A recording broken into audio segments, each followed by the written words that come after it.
Welcome, fellow explorers. My name is Christian Alexanderson, and this is Hemlocks to Hellbenders, a podcast highlighting Pennsylvania's parks, forests, and great outdoors. The best part about having 124 state parks to explore in Pennsylvania is the variety. Each park is special in its own way. Each park offers a natural feature, a trail, a view, a piece of local history, or something that makes it stand out from others. You've got the old-growth forest at Cook Forest State Park, the waterfalls at Ricketts Glen State Park, the fly fishing at Poe Paddy State Park. Every single park offers a bit of variety, a bit of magic, a bit of splendor, a bit of something special that makes every visit to a state park worthwhile. So what makes Susquehannock State Park special? What is the bit of magic they do better than any of the other state parks? For me, it's the breathtaking panoramic views of the Lower Susquehanna River. The Susquehannock State Park Complex is made up of 3 separate properties, each offering incredible views of the river. From the overlooks, you can take in the river as it winds through steep forested hills and dramatic cliffs. These overlooks provide stunning vantage points where you can gaze out over the wide expanse of water, dotted with rocky islands and framed by lush greenery. On a clear day, you might catch a glimpse of bald eagles and hawks soaring overhead or boats gliding along the river below. The mix of dense woodlands, open meadows, and the ever-changing colors of the river make this park the perfect place to enjoy the magnificence of the Commonwealth. I find myself visiting Susquehannock State Park a couple times a year. After a long, stressful week, I drive down along the river and choose an overlook to sit at and enjoy the views. To recharge my batteries, to see something beautiful. Don't get me wrong, I love every state park, but Susquehannock State Park has that little something extra, that little shimmer of gold, that little magic that makes this park special in its own wonderful way. And I'm thrilled to share that with you right now. But before we learn more about the park, here's the stats. The Susquehannock State Park Complex totals 224 acres in Lancaster County. The total state park complex contains properties in both York and Lancaster counties. Available activities include hiking, picnicking, overnight accommodations, wildlife watching, horseback riding, cross-country skiing, and snowshoeing. A notable feature of the park is its views of the Lower Susquehanna River. It's not known what the Iroquoian-speaking Susquehannock Native American tribe called themselves, but the name that graces the river, the people, and the state park is derived from the same name. That name was given to Captain John Smith, that Captain John Smith, by his Algonquin-speaking Native American interpreter. The word has been translated to people at the falls or roily water people, referring to the Susquehannocks home by the river. Nearby towns include Drumore, Bethesda, and Penn Hill. State lands that are close by include State Game Lands 181, 83, and 288. You may enjoy the park if you enjoy bird watching and spectacular views. I'm excited to welcome Kelly Ford to the podcast. Kelly is the Environmental Education Specialist at Susquehannock State Park Complex. Kelly, thanks so much for joining the program. Thank you for having me. How would you describe the park to someone who's never been there before? Susquehannock is a little bit unique. It's actually it's a park complex. There are 3 properties along the Susquehanna River. We have Uri Overlook on the York County side. Pinnacle Overlook is on the Lancaster County side, and then the main park is Susquehannock State Park, about 224 acres. It offers picnicking, and there's some really nice trails, and the Hawk Point Overlook. And it's my favorite park in this area. There's something about Susquehannock that people just kind of fall in love with. There's something enchanting about it. It's a charming little park. The park is named for the Susquehannock Indians. Can you tell us a little bit about them? So it gets complicated. While people have lived in the Lower Susquehanna for a very long time, the Susquehannocks arrived around 1550. And we know that because the material and the archaeology, the material culture changes drastically, and we find that in the archaeology. Like their pottery styles were very different from the people who were in the area before. They are actually cousins of the Iroquoian-speaking people in New York and like southern Canada, and they're related to them culturally and linguistically. We don't know what they called themselves.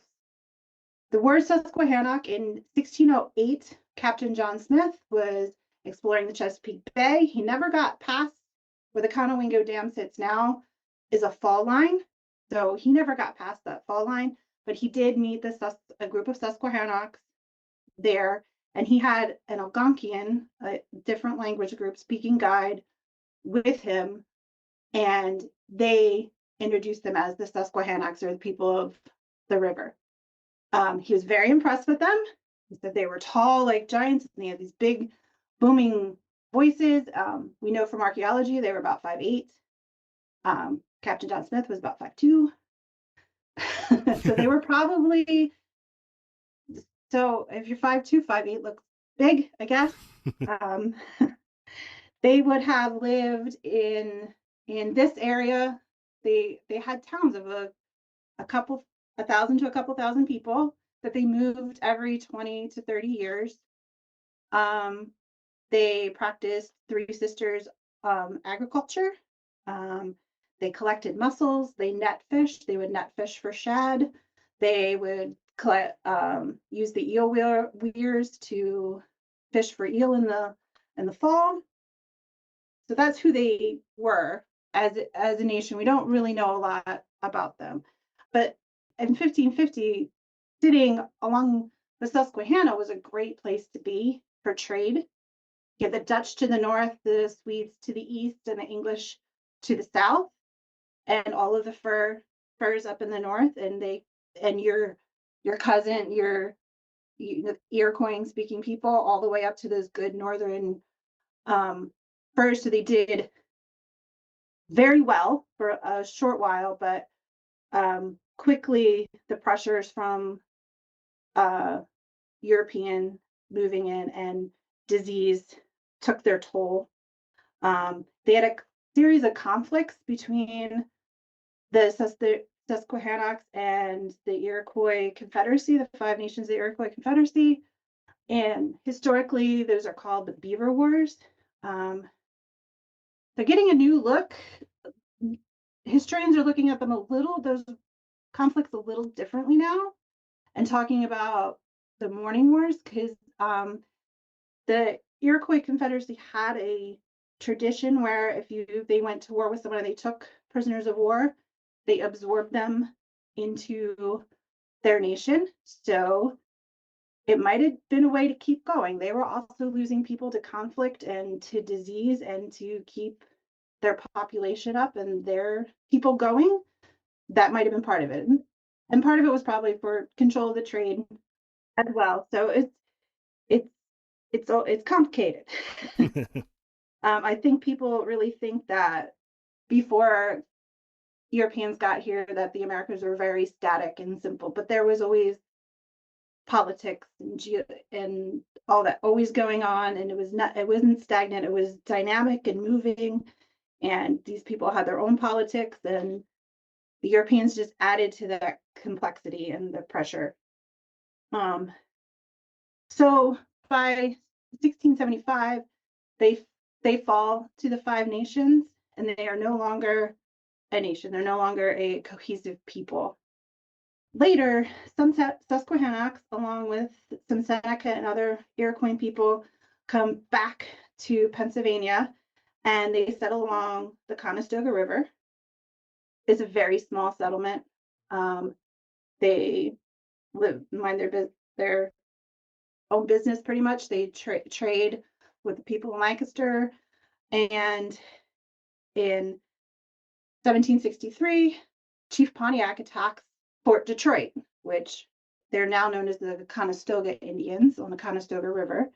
Probably had very little or nothing to do with, but in revenge for that attack, Paxton boys or Paxtang boys, who were mostly from Sunbury, a little bit above Harrisburg, come down and they raid the village and they kill everyone that's there. Wow. And then a few days later, they come back. The remaining Conestogas who were not in the village at the time were moved to the Lancaster Workhouse for their protection. That is now the Fulton Theater. And the Paxton break in and kill them all. There was this story that there was a brother and sister who were living on a farm not there, and they were the last Susquehannocks to ever live, and I'll die with them. But remember that during those conflicts, either, as if they were taken as prisoners of war or if they voluntarily left and went to live with their cousins in the north, they're still there. There's a famous Oneida chief who was definitely of Susquehannock descent that's known.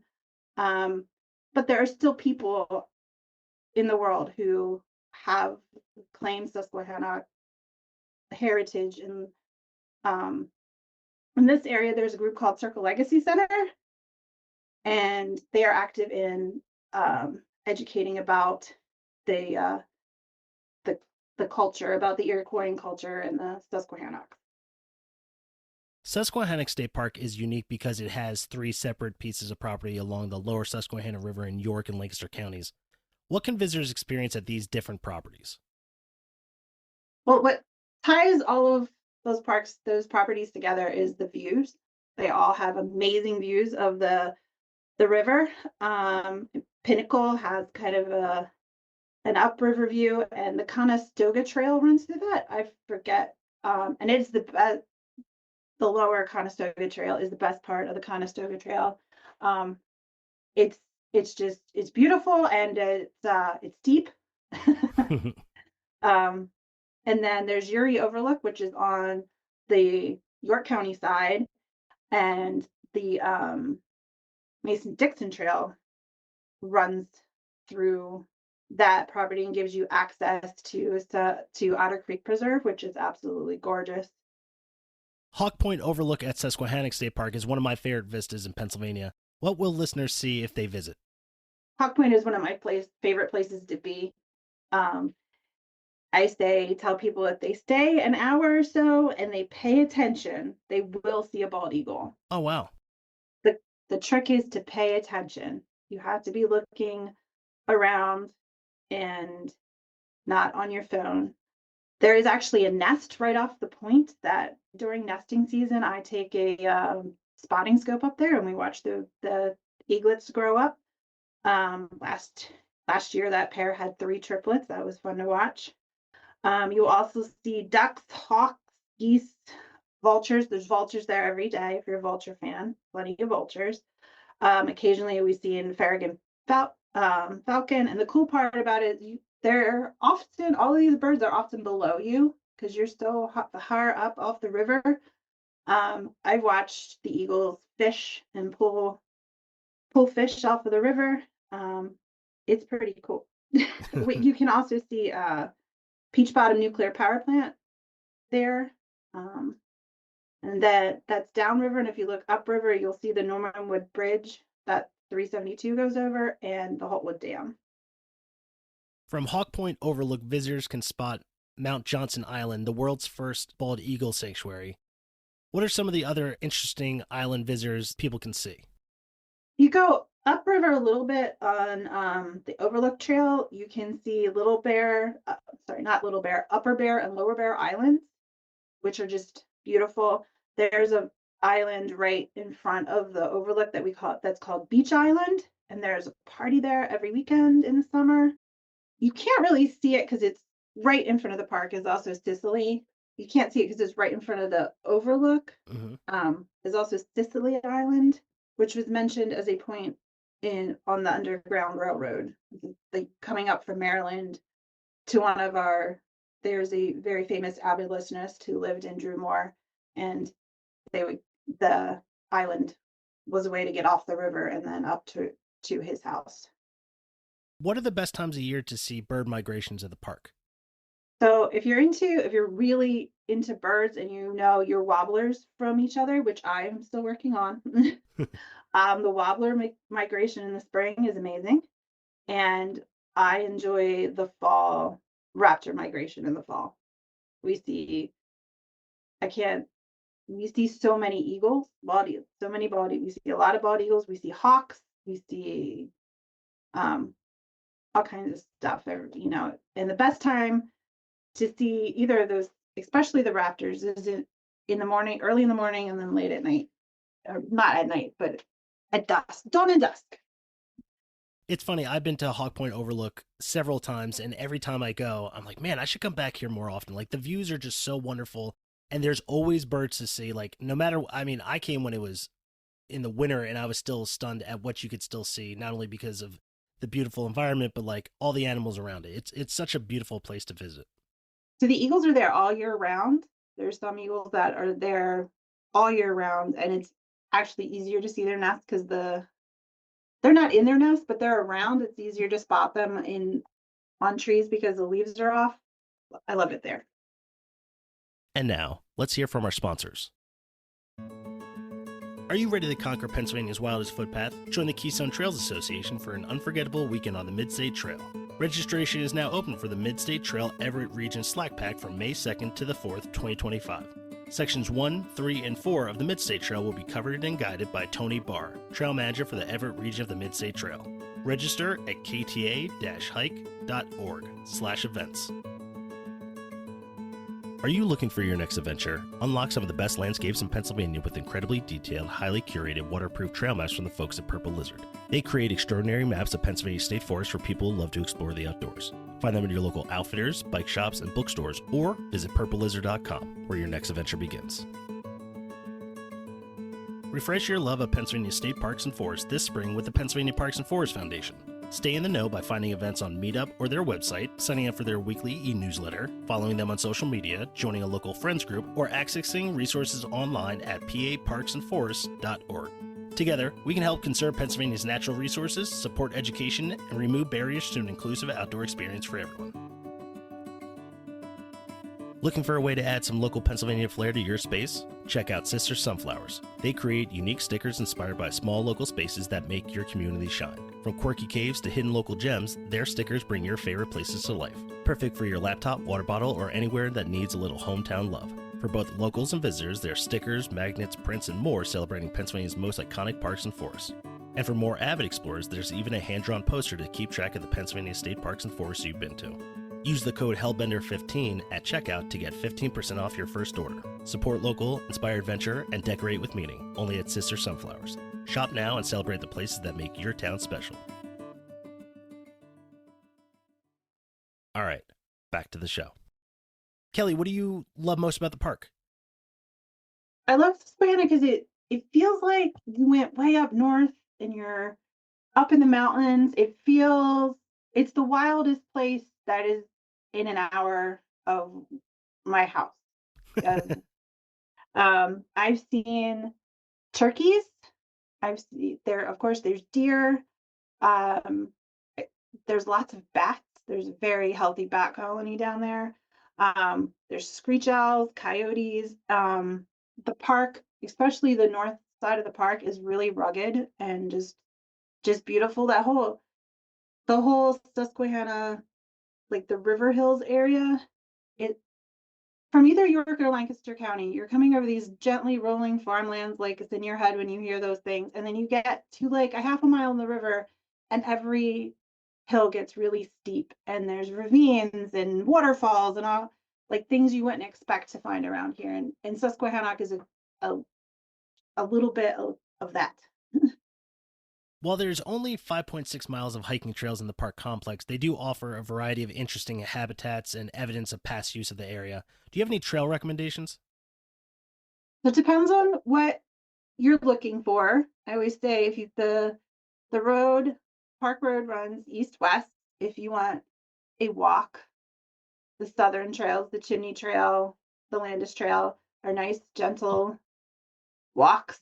And then the north side, they're short, but they're challenging. We have the Rhododendron Trail, which is by far the most challenging, also the most beautiful trail. In July, there's hundreds of rhododendrons blooming along that's how it gets its name, but it's deeper than you think. Yeah. Be prepared, wear good shoes. Yeah. That's what I look at people's shoes. If they're not wearing good shoes, then that side of the park is not for them. Like I said, the rhododendron, it's only 1.6 miles, but there's a good deal of elevation change and just beautiful scenery. And then if you want to make it a little longer, I like the 5 Points Trail is also, it's got a little bit of elevation, but it also goes to a beautiful part of the park not many people go over to, and you kind of walk along a ridge and come back down. They're really nice. How can visitors see the old growth beech tree and the Neal Homestead Foundation? So both of those are on the rhododendron trail and they're actually across the trail from each other. So starting from the end of the rhododendron trail, that's kind of like behind the park office, you go downhill about a quarter of a mile and you'll start to see stone ruins on your right, and on your left is a right on the trail. It's so close to the trail, like people walk right past it because you don't get a far away view of it. It's right next to you. I was looking at the deeds for the park, and there is a beech tree in a street in a run in a stream or spring, depending on which you're reading. And this beech tree is very close to being in a spring, is mentioned starting in the early 1800s as a Wow. marker on the as a property marker, because that part where the ruins are was a separate property for a while. So that beech tree is met. I would like to think it's that beech tree is mentioned on the deeds for quite some time until those properties are merged. Do we have any information about the Neal Homestead? So no, we don't know too much about it. That's something that I'm working on. The way who they were pretty prominent family in the area, but and when we talk about the long, there's so many men with the same name in Yeah, this area that you know that I'm working on it. We'll learn more about the Neals. that's exciting. Yeah. One of the interesting aspects of this area is its connection to the production of sickles. What was the Drumore sickle? The Drumore Sickle and Scythe Mill was located on Fishing Creek, so just a few miles from the park. It was renowned for producing well-made size sickles, which is how at the time they were reaping wheat. And the Longs were in the sickle business for a little over 100 years. And mechanized farming is the thing that did them in and put them out of business because it just wasn't necessary to use those hand tools anymore. Are there any production items from that period that are still available? So I have heard people say that at some auction or something that they have found a Drumore sickle. I have not. If anybody has one, I would like them to bring it over. Yeah, do something good for the Commonwealth. Yeah, Somebody buy a Drumore sickle and send it to Kelly so they can put it on yeah. display. That'd be awesome. One of the last remaining legacies of the Drumore sickle is the James B. Long house in the park. Who is James Long and where is his house in the park? So lots of interesting families owned the park property. James Buchanan Long, he owned the property that is Susquehannock, and he owned the property that this of the sickle mill property. Um, he was part of the last generation to make sickles. Did he work in the mill crafting the sickles? I don't think so at this point. He has a cousin also named James Long who um was probably more active in the actual um sickle making, and James Buchanan seems to have been maybe a more of a businessman. There's 5 generations of Longs and they use the same 6 names repeatedly, and they marry into the family. There's some cousin marriages, and it's James B and James are like 9 months apart. And their dads have, it gets really confusing. But James B. Long probably did not build the house at Susquehannock. His house was probably down the road a little bit. The family that brought the property after him built the house that is standing now, and that was Jacob Schaff. How would you describe the house? Like, is it available for tours? So you can only see at this time the house is not open for tours. You can see it from the outside. The outside was just redone, stabilized, and we just put a new slate roof on it. Kelly, who is Lester Landis? So Lester Landis was the last owner of the house before the state purchased it. And in the 1950s, 1953, Lester Landis was living there at the house with no plumbing and no electricity and no phone. He is kind of renowned in the area for being a bit eccentric. There's a couple stories that neighbors have come to the park just to tell me that they knew Lester Landis, and this is their story. So one was that he lived there and the copperheads would live in the basement, and he was fine with that. But in the spring, there would be too many of them, and they would come upstairs, and he would just go to a neighbor's house. Until That's a full nightmare. I mean, that is as nightmare fuel as somebody who, even if you don't mind snakes, that's got to be terrifying. That's too many snakes. I question the validity of that one. There's also a story that is in a book. There's a gentleman named Tom Smith who wrote a book called Liberty Square Noted and Recorded or something. I'm not sure, but he was a neighbor, and he tells a story of like he went with his dad to check on Mr. Landis because he was living alone. And they get there and they're going to go do something. And Mr. Landis is there finishing up his dinner. Now, no plumbing, no electricity. So he finishes up his dinner. He lowers the plate to the dog. The dog licks the plate clean, and he puts it back in the cabinet. just an all around interesting guy. Yeah, that's just a couple of the stories that people have shared. Yeah. If you want to hear more about Lester Landis, visit the park, talk to Kelly. Kelly, is there something everyone should experience when they visit Susquehannock State Park? Absolutely. Everyone should see Hawk Point Overlook. I love it when people come up there for the first time because they'll be chatting and everything. And when they get onto the overlook, they get quiet and they're like, oh my, this is so beautiful. I didn't know it was like this. You know, it just takes people's breath away. I love it when people come up there. It's an experience. Yeah, I love the fact that a lot of times people think that you have to go far away or go somewhere in the mountains to really experience beautiful views. And that's just not the case with that overlook. It's just stunning. I remember when I took my wife there was a family and they were chatting as they were walking up, and all of a sudden they walked up and they literally stopped talking and they were like, you could just like hear them talking to themselves like, how far that's so. It was such a great moment just to see that, watch other people get to experience that sort of beauty. That's in like York County. Like, we're not talking about like going super far away. We're not telling you to go to Erie. Like, it's right here in central Pennsylvania. Yeah, I let people they get quiet.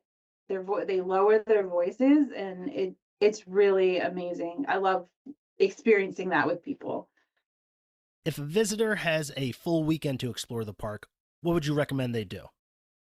Well, Susquehannock does have a small group tenting area for Boy Scouts, Girl Scouts, hiking clubs, church groups, family reunion, that kind of thing.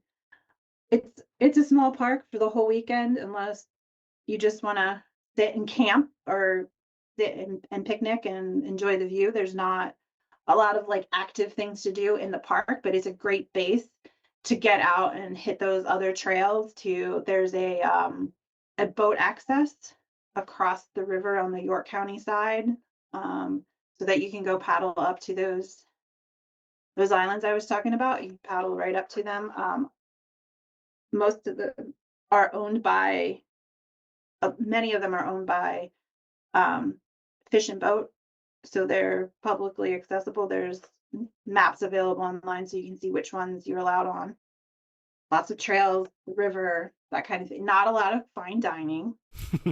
I have had people ask where they could go get a good meal, and you're gonna have to take a drive you're gonna have to come up to Wrightsville or go down somewhere in Maryland to get a good meal. Yeah. Yeah. But you're in Pennsylvania, so hit a Sheets real quick. Like, what are we talking about? Yeah. You can go There's a Fishing Creek Preserve is right down. It's like 4 miles away. You can go fishing there. Yeah. If a visitor only has a couple hours, let's say, what do you think they should see? Try to check out some of the vistas? Hawk Point Overlook. Absolutely. Yeah. What sort of events are hosted in the park? So we don't have any big events down there. I do educational programs, hikes, and other activities throughout the season. We did have a man do mothing last year. That was really cool. He sets up lights and attracts moths. So we're going to do that again in July this year. The sky is very dark there. It's probably the darkest area you're going to get within a few hours drive. I do a Perseids watch party there every year at the weekend closest to the peak of Perseids. And we have a Girl Scout camp out for Girl Scouts Love State Parks in September. Oh, that's awesome. Do you have any tips for people who plan on visiting the park, or any suggestions to make their visit as enjoyable as possible? Take your time. You get a lot of people, especially at Pinnacle, who like drove for hours and they come, they take a picture and they leave. And that always, like, you don't know what you're missing. Like, take a walk. If you are going to stay at the campground, be aware that we do not have showers, and make sure everyone in your party is okay with that.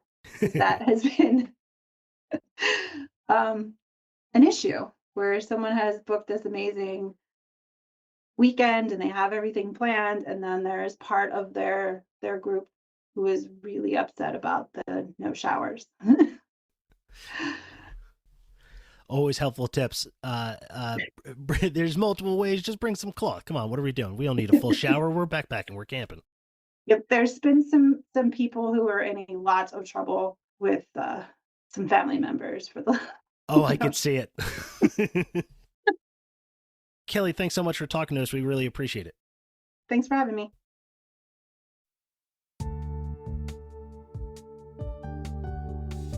I want to thank my guest, Kelly Ford, for joining the podcast. Be sure to follow us on Instagram and Meta for more information about upcoming episodes.